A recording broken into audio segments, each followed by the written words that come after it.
Income tax के class के क्रम को आगे बढ़ाते हुए income from business and profession में आपको मैं दूसरा नंबर प्रश्न बताने जा रहा हूं। पहले प्रश्न को मैंने बताया है, अच्छे ढंग से बताने का प्रयास किया है।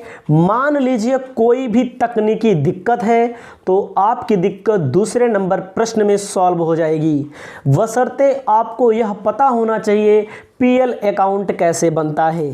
पूरा का पूरा प्रश्न आपके सामने दिख रहा है। पूरे के पूरे प्रश्न को अच्छे से पढ़ते हैं और पढ़ने के बाद हम सॉल्व करते हैं। कहा है 31 मार्च को समाप्त होने वाले वर्ष के लिए एक लकड़ी के व्यापारी का लाभ हानि खाता निम्न है।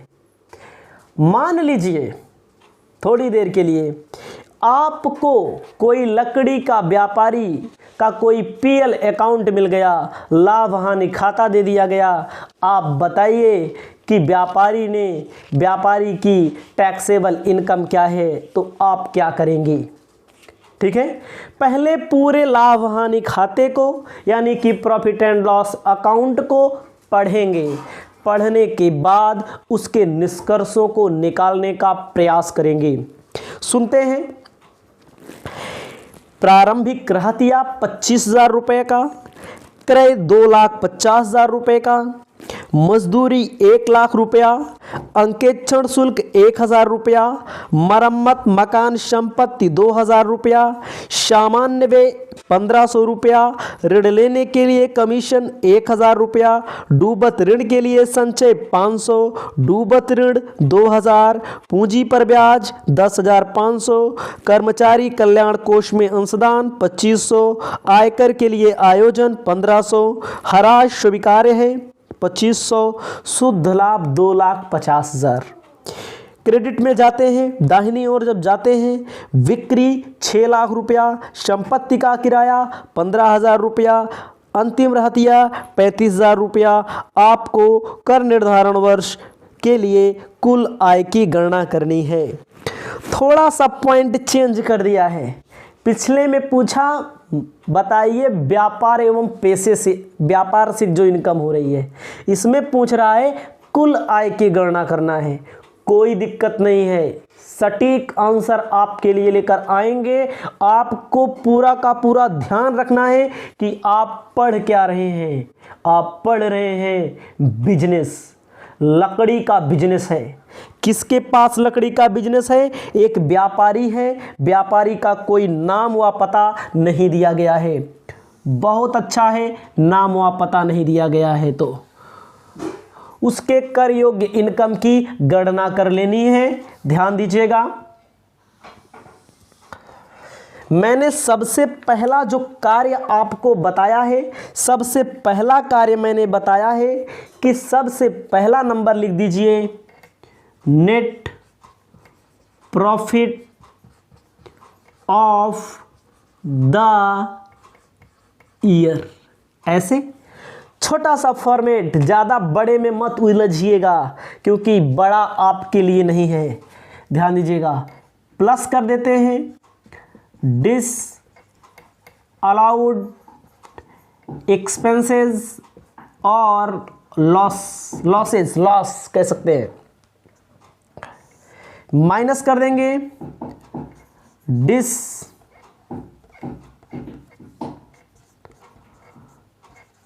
डिसअलाउड इनकम एंड गेन कह सकते हैं। कोई दिक्कत नहीं है। जो क्रेडिट में, ये चीज़ क्रेडिट में लिखी होती है, ये चीज़ पीएल के डेबिट में लिखी होती है। इतना तो आप समझिए। जितना मैं समझा रहा हूँ उतना आप समझेंगे तो आपके लिए बेहतर होगा। मैंने बताया क्या, लकड़ी का व्यापारी है। पीएल अगर आपके सामने आ रहा है तो सबसे पहले आपकी नज़र जो उन्होंने प्रॉफिट निकाल के दिया है 2,50,000 रुपए का, नज़र आपकी उसी पर होनी चाहिए। नज़र उसी पर गड़ाए रखिए और 2,50,000 net profit of the year लिख दीजिए। प्लस करेंगे डिसअलाउड एक्सपेंसेस और लॉसेस। आपको ध्यान देना है, सब्र का परिचय देना है। आपको सबसे पहले पीएल को दोबारा पढ़ते हुए चलना है। ऐसा कोई खर्चा जो लकड़ी के बिजनेस का नहीं है तब भी पीएल के डेबिट में दिखा दिया है, वही होगा अस्वीकृत व्यय व अस्वीकृत हानियां। क्या कहता है प्रश्न? प्रारंभिक रहतिया ट्रेडिंग के डेबिट में होता है, ट्रेडिंग पीएल के डेबिट में मानिए होता है। क्रय होता है, मजदूरी होता है, अंकेक्षण शुल्क होता है। अंकेक्षण शुल्क क्या है? जो सीए होते हैं उसे ऑडिट कराने का काम, जो काम कराया जाता है उसका फीस लगती है। कह रहा है मरम्मत, भैया मकान संपत्ति का मरम्मत करवाए हैं, उसका पैसा कहाँ लिख दिए? उसका पैसा लिख दिए बिजनेस के पीएल के डेबिट में। घर एक खर्चा कहाँ कर रहे हैं? घर का खर्चा बिजनेस में दिखा रहे हैं, तो लिख दीजिए। अंग्रेजी में लिखा है रिपेयर। रिपेयर क्यों लिखेंगे? क्योंकि घर का मामला है, घर निपटिए, दुकान से कोई व्यवहार मत रखिए। 2000 रुपया, ठीक है। अब आगे सामान्य व्यय बिजनेस में होता है। ऋण लेने के लिए कमीशन, भैया बिजनेस में ऋण लेना है तो कमीशन देना पड़ेगा। कह रहे हैं डूबत ऋण के लिए संचय। मेरे भाई जब पैसा डूबेगा तब आपको छूट मिलेगी, तब आप उसको पीएल में बैड डेब्ट के रूप में दिखा देना। जब डूबा ही नहीं है तो क्यों कह रहे हो कि डूबत ऋण के लिए संचय कर रहे हैं, रिजर्व कर रहे हैं? मतलब डूब जाएगा पैसा, कह रहे हैं हमारा डूब जाएगा, तो लिखा जाएगा पीबीडी, प्रोविजन फॉर बैड डेब्ट पूरा नाम होता है इसका, पीबीडी। कितना इन्होंने दिखाया है? 500 रुपया। तो ये है डिसअलाउड, ध्यान दीजिएगा। उसके बाद कह रहा डूबत ऋण, अलग से डूबत वाला भी दे दिया। 2000 डूब गया, कोई बात नहीं, डूब गया है, सही सही में डूब गया है। ये झूठे मानी का डूबा हुआ होता है, सही सही का डूब गया तो छूट मिलेगी। उसके बाद क्या दिया है इन्होंने? पूंजी पर ब्याज, ध्यान दीजिएगा, पूंजी पर ब्याज। बिजनेस जो किया जाता है लाभ कमाने के लिए किया जाता है, पूंजी पर ब्याज लेने के लिए नहीं किया जाता है, डिसअलाउड होगा। Interest on capital, interest on capital कितना निकाला जाएगा? 10,500 रुपया। इंटरेस्ट ऑन कैपिटल लिखने के बाद आपके सामने दिया है कर्मचारी कल्याण कोष में अंशदान। लेकिन जब हम इसकी इंग्लिश नीचे दी गई है देख रहे हैं, तो इंग्लिश में दे रहा है contribution to staff welfare fund. दोनों में अंतर है। भाई स्टाफ है तो स्टाफ लिखना चाहिए, इन्होंने लिखा है कर्मचारी कल्याण कोष। अगर कर्मचारी कल्याण कोष है तो पीएल के डेबिट में लिखा जा सकता है, लेकिन स्टाफ वेलफेयर फंड दिया है इन्होंने इंग्लिश में स्टाफ के लिए, तो अस्वीकृत होता है। तो ध्यान दीजिएगा, अगर आप कर्मचारी कल्याण कोष के आधार पर लगाएंगे तो आंसर आपका नहीं मिलेगा। अगर इस कर्मचारी कल्याण कोष को आप अपनी किताब में बना लीजिएगा स्टाफ वेलफेयर फंड, यानी कि स्टाफ कल्याण कोष, तो आपको ध्यान देना है, तो लिख देना है स्टाफ वेलफेयर फंड्स। ध्यान देना है, आपको एक बार फिर से सचेत करता हूं, हमसे भी गलती हो गई थी, ये क्वेश्चन एडिट किया जा रहा है हमारे द्वारा। फिर से समझिए, स्टाफ वेलफेयर फंड इंग्लिश में दिया है, हिंदी में कर्मचारी बोला है। कर्मचारी अगर एम्प्लॉय अगर इंग्लिश में भी बोला होता तो वही लिखा जाता। इसमें अंतर है, गलती हुई है प्रिंटिंग के द्वारा, इसको आप बना लीजिएगा हिंदी में स्टाफ वेलफेयर फंड, स्टाफ कल्याण कोष में अंशदान। स्टाफ में होता है तो अस्वीकृत होता है। कितना है? 2500 दिया है, 2500 अस्वीकृत होगा। आयकर के लिए आयोजन दिया है, आयकर के लिए आयोजन दिया है, इसे बोलेंगे प्रोविजन फॉर इनकम टैक्स। चाहे इनकम टैक्स दिया हो, चाहे आयकर दिया हो, चाहे आयकर के लिए आयोजन दिया हो, सब अस्वीकृत होते हैं, क्योंकि इनकम टैक्स किसी व्यक्ति के ऊपर लगाया जाता है, कंपनी के ऊपर, संस्था के ऊपर क्या लगाया जाता है, मतलब संस्था की बिक्री लेन देन से संबंधित उस सेल टैक्स या जीएसटी लगाई जाती है। 1500 रुपया इसको लिख लेना है।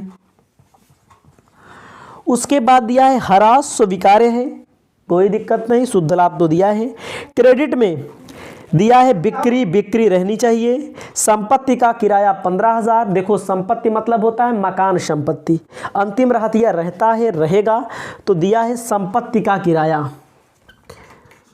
रेंट ऑफ हाउस प्रॉपर्टी 15,000 यहाँ की इनकम नहीं है। इसको हम ऐड कर लेंगे, जो भी डिसअलाउड है उसको मैं ऐड कर लूँगा। ऐड करने के बाद क्या आता है यानी जोड़ लूँगा। 10 2 12,000, 12 2 14,000, 10 2 12,000, 12 2 14,000, 14 1 15,000, 15 1 16,000, 16 1 17,000 रुपया आ रहा है। इसको एक बार आप अपने हिसाब से भी जोड़ लिया करें, क्योंकि कभी कभी जोड़ घटाने में गलतियां भी हो जाती हैं। आएगा 2,67,000, 2,67,000 में 15,000 माइनस कर देंगे, जो आएगा वही होगा टैक्सेबल इनकम फ्रॉम बिजनेस। 0 0 0, 7 में से 5 घटा दीजिए जो 2, 6 में से 1 माइनस कर दीजिए 5, 2 आपका ऐसे चलाएगा। 2,52,000 रुपया आपका आएगा टैक्सेबल इनकम फ्रॉम बिजनेस। आपका आंसर अभी पूरा का पूरा नहीं आया है। क्यों नहीं आया है? क्योंकि अभी कुछ और बाकी है। प्रश्न में यही बिजनेस प्रोफेशन नहीं पूछा है, प्रश्न में टोटल इनकम पूछा है। आपको लिखना है computation of total income, computation of total income. उसके बाद पूछा है फॉर द असेसमेंट ईयर, आपको लिख देना है।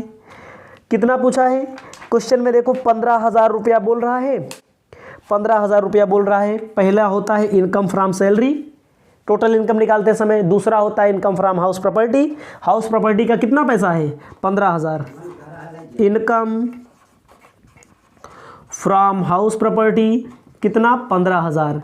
लेकिन इसमें से यही ए हमारी एनुअल वैल्यू मानी जाती है, जो दिया रहेगा। एनुअल वैल्यू पर हमने बताया है 30% स्टैंडर्ड डिडक्शन निकाल लिया जाता है अपने आप रंगाई पुताई के लिए।